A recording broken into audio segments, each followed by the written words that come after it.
First year students ಈ road map ನ follow ಮಾಡಿದ್ರೆ ಫಿಫ್ತ್ ಸೆಮ್ ಅಲ್ಲಿ ಇಂಟರ್ನ್ಶಿಪ್ ಸಿಗುತ್ತೆ ಅಂಡ್ ಫೋರ್ತ್ ಇಯರ್ ಅಲ್ಲಿ ಒಂದು ಒಳ್ಳೆ ಕಂಪನಿಯಲ್ಲಿ ಪ್ಲೇಸ್ಮೆಂಟ್ ಆಗುತ್ತೆ. Guys, welcome to day 3 of 90 days placement series. Day 2 ನ ಮೋರ್ ದೆನ್ 200 ಪೀಪಲ್ ಕ್ಲೀನ್ ಆಗಿ ಕಂಪ್ಲೀಟ್ ಮಾಡಿದ್ದಾರೆ. ನೀವೇನಾದ್ರೂ ಕಂಪ್ಲೀಟ್ ಮಾಡಿಲ್ಲ ಅಂತ ಅಂದ್ರೆ ಹೋಗ್ಬಿಟ್ಟು ಕಂಪ್ಲೀಟ್ ಮಾಡಿ, ನಿಮ್ಗೆ ಇನ್ ಫ್ಯೂಚರ್ ಪ್ಲೇಸ್ಮೆಂಟ್ಸ್ ಅಲ್ಲಿ ಹೆಲ್ಪ್ ಆಗುತ್ತೆ. ಅಂಡ್ ಇವತ್ತಿನ ವಿಡಿಯೋ ಕಡೆ ಬಂದ್ರೆ, ಫಸ್ಟ್ ಇಯರ್ ನೀವು ಇಂಜಿನಿಯರಿಂಗ್ ಸೇರಿದಾಗ ಸ್ಟಾರ್ಟಿಂಗ್ 2 ಸೆಮ್ ಏನ್ ಮಾಡಿ ಗೊತ್ತಾ, ಯಾವ್ದಾದ್ರು ಒಂದು ಬೇಸಿಕ್ ಪ್ರೋಗ್ರಾಮಿಂಗ್ ಲ್ಯಾಂಗ್ವೇಜ್ ನ ಕಲ್ತ್ಕೊಳ್ಳಿ. ಪೈಥಾನ್ ಆಗಿರ್ಬೋದು, ಸಿ ಆಗಿರ್ಬೋದು, ಅಥವಾ C++ ಆಗಿರ್ಬೋದು, ಯಾವ್ದಾದ್ರು ಒಂದು ಬೇಸಿಕ್ ಪ್ರೋಗ್ರಾಮಿಂಗ್ ಲ್ಯಾಂಗ್ವೇಜ್ ನ ಕ್ಲೀನ್ ಆಗಿ ಫಸ್ಟ್ 2 ಸೆಮ್ ಕಲ್ತ್ಕೊಳ್ಳಿ, ಆಯ್ತಾ. ಅದನ್ನ ಕಲ್ತ್ಕೊಳ್ಳೋದ್ರ ಜೊತೆನೆ ದಿನ 1 hour ಏನ್ ಮಾಡಿ ಅಂತ ಅಂದ್ರೆ ಕೋಡಿಂಗ್ ನ ಪ್ರಾಕ್ಟೀಸ್ ಮಾಡಿ. ಯಾವ್ದಾದ್ರು ಪ್ಲಾಟ್ಫಾರ್ಮ್ ಅಲ್ಲಾರು ಆಗಿರ್ಬೋದು, ಅಥವಾ ನಿಮ್ ನಾರ್ಮಲ್ ಲೋಕಲ್ ಲ್ಯಾಪ್ಟಾಪ್ ಅಲ್ಲಾರು ಆಗಿರ್ಬೋದು, ಯಾವ್ದ್ರಲ್ಲಾರು ರೆಗ್ಯುಲರ್ ಆಗಿ ಮಾಡಿ, ಆಯ್ತಾ. ಒಂದಿನೂ ಬಿಡಬೇಡಿ, ರೆಗ್ಯುಲರ್ ಆಗಿ ಕೋಡಿಂಗ್ ನ ಪ್ರಾಕ್ಟೀಸ್ ಮಾಡಿ.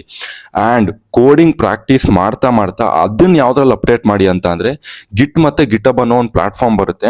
ನೀವು ರೆಗ್ಯುಲರ್ ಇಲ್ಲೇನ್ ಕೋಡಿಂಗ್ ಮಾಡ್ಬಿಟ್ಟು ಕಲಿತೀರಲ್ಲ, ಅದನ್ನ ಹೋಗ್ಬಿಟ್ಟು ಆ ಪ್ಲಾಟ್ಫಾರ್ಮ್ ಅಲ್ಲಿ ಅಪ್ಡೇಟ್ ಮಾಡಿ. ಸೋ ದಟ್ ನಿಮ್ದು ಒಳ್ಳೆ ಒಂದು ಪ್ರೊಫೈಲು ಬಿಲ್ಡ್ ಆಗುತ್ತೆ ಗಿಟಬ್ ಅಲ್ಲಿ, ಅಂಡ್ ನೀವು ಅದನ್ನ ರೆಸ್ಯೂಮೇಲೂ ಹಾಕೋಬಹುದು.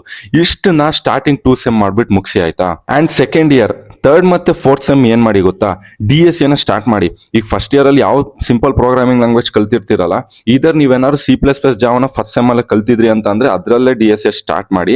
ಇಲ್ಲ ಅಂತ ಅಂದ್ರೆ C++ ಜಾವನ ಕಲ್ತ್ಬಿಟ್ಟು ಯಾವ್ದಾದ್ರು ಒಂದು ಪ್ರೋಗ್ರಾಮಿಂಗ್ ಲ್ಯಾಂಗ್ವೇಜ್, ಎರಡು ಕಲೀರಿ ಅಂತ ಹೇಳ್ತಿಲ್ಲ, ಈದರ್ C++ ಅಥವಾ ಜಾವ ಯಾವ್ದಾದ್ರು ಎರಡರಲ್ಲಿ DSA ನ ಸ್ಟಾರ್ಟ್ ಮಾಡಿ. ಅದ್ರ ಜೊತೆನೆ ವೆಬ್ ಡೆವಲಪ್ಮೆಂಟ್ ಅನ್ನೋ ಒಂದು ಸ್ಕಿಲ್ ಬರುತ್ತೆ, ಆಯ್ತಾ. ಅದನ್ನು ಕಲ್ತ್ಕೊಂಡೋಗಿ ಕ್ಲೀನ್ ಆಗಿ. HTML ಬರುತ್ತೆ, CSS ಬರುತ್ತೆ, ರಿಯಾಕ್ಟ್ ಬರುತ್ತೆ, ಮತ್ತೆ ಅದ್ರಲ್ಲಿ ತುಂಬಾ ಸ್ಟ್ಯಾಕ್ಸ್ ಎಲ್ಲ ಬರುತ್ತೆ. ಮನ್ ಸ್ಟ್ಯಾಕ್ ಅಂತ ಬರುತ್ತೆ, ಮೀನ್ ಸ್ಟ್ಯಾಕ್ ಅಂತ ಬರುತ್ತೆ. ಯಾವ್ದಾದ್ರು ಒಂದ್ ಸ್ಟ್ಯಾಕ್ ನ ಕ್ಲೀನ್ ಆಗಿ ಕಲೀರಿ. ಆ ಸ್ಟ್ಯಾಕ್ ಮೇಲೆ ರಿಯಲ್ ವರ್ಲ್ಡ್ ಪ್ರಾಜೆಕ್ಟ್ ನ ಬಿಲ್ಡ್ ಮಾಡಿ. ಅಂದ್ರೆ ಈಗ ಎಟ್ ಪ್ರೆಸೆಂಟ್ ಸಿನಾರಿಯೋದಲ್ಲಿ ಯಾರ್ಯಾರು ಪ್ರಾಬ್ಲಮ್ ನ ಫೇಸ್ ಮಾಡ್ತಾ ಇದಾರಲ್ಲ, ಅದಕ್ಕೆ ಕರೆಕ್ಟ್ ಆಗಿ ಸೊಲ್ಯೂಷನ್ ನ ನಿಮ್ ವೆಬ್ಸೈಟ್ ಥ್ರೂ ಪ್ರೊವೈಡ್ ಮಾಡಿದ್ರೆ ಅದು ಒಂದು ಒಳ್ಳೆ ರಿಯಲ್ ಟೈಮ್ ಪ್ರಾಜೆಕ್ಟ್ ಆಗುತ್ತೆ, ಆಯ್ತಾ. ಗೈಸ್, ಇಷ್ಟನ್ನ ಮಾಡಿ ಮುಗಿಸಿ, ಆಯ್ತಾ. 2 ಇಯರ್ ಅಲ್ಲಿ ನೀವೇನಾದ್ರು ಇಷ್ಟನ್ನ ಕ್ಲೀನ್ ಆಗಿ ಮಾಡಿದ್ರಿ ಅಂತ ಅಂದ್ರೆ, ಥರ್ಡ್ ಇಯರ್ ಸ್ಟಾರ್ಟಿಂಗ್ ಅಂದ್ರೆ ಫಿಫ್ತ್ ಸೆಮ್ ಅಲ್ಲಿ ನೀವು ಒಳ್ಳೆ ಕಂಪ್ನಿಗೆ ಇಂಟರ್ನ್ಶಿಪ್ ನ ಅಪ್ಲೈ ಮಾಡಬಹುದು. ಅಂಡ್ ನಿಮ್ಮ ಹತ್ರ ಏನಾದ್ರು ಕೇಪಬಿಲಿಟಿ ಇತ್ತು ಅಂದ್ರೆ ಅವ್ರು ಅವಾಗಲೇ ನಿಮ್ಗೆ ಫುಲ್ ಟೈಮ್ PPO ನ ಆಫರ್ ಮಾಡ್ತಾರೆ.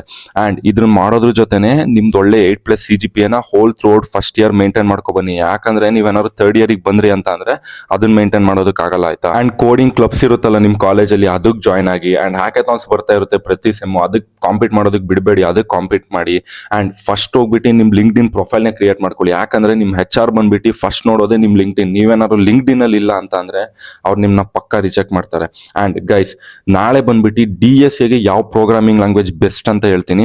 ಅಲ್ಲಿವರೆಗೂ ನೀವು ಇವತ್ತು ಏನೇನ್ ಕಲ್ತ್ರಿ ಅಂತ ಕಮೆಂಟ್ ಸೆಕ್ಷನ್ ಅಲ್ಲಿ ಹೋಗ್ಬಿಟ್ಟು ಕಮೆಂಟ್ ಮಾಡಿ. ಅಂಡ್ ನನ್ನ ಅಕೌಂಟ್ ನ ಫಾಲೋ ಮಾಡ್ಕೊಳ್ಳಿ.